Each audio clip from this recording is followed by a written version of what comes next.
If you're limited in options and you need to go to one of your big box hardware stores to get into the barbecue game, I think that's perfectly fine.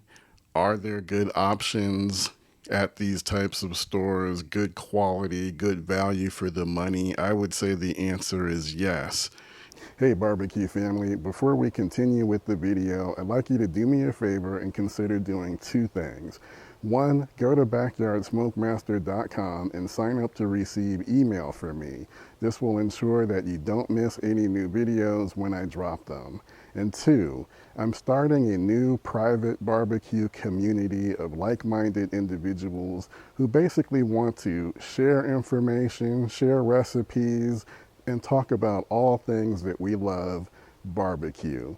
Go to BBQStarterClub.com and consider signing up. I'd love to have you. Now back to the video. The brands that I would look for in these situations for pellet grills, I would look at the Traeger, the Pit Boss, the other competitors, $600 to $1,000 price range, I think you're going to be doing just fine. With gas grills, you see much more variety in terms of prices. You see some things that are really inexpensive.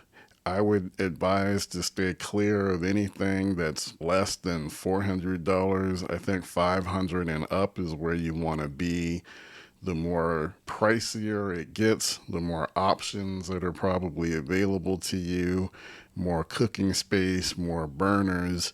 The simplest way to get started that's economical would be a charcoal-based grill. Unfortunately, we don't see as many charcoal-based grill options at these stores. I think more people are buying gas grills, and pellet grills continue to grow in popularity. So we don't see as many charcoal grills, but I still would recommend a Weber kettle, the iconic Weber kettle or the iconic Weber Smoky Mountain. Those would be great ways to get involved with barbecue, and learning how to control your fire with charcoal will take you a long way, and it really will give you the best in terms of the authentic barbecue smoked flavor.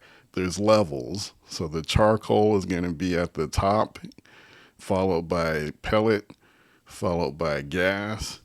The ultimate is a wood stick burner. You're not really going to see too many of those at these types of stores. You might see some cheap offsets, but I would not recommend going that route either, because that'll probably turn you off to the entire experience, because the temperature fluctuations that you're going to deal with, because that material is just thin. Stay away from the cheap offset. Charcoal is, I think, the best way to really level up your skills, hone your skills, but if you're looking for convenience, ease of use, then pellet grills and gas are also perfectly fine.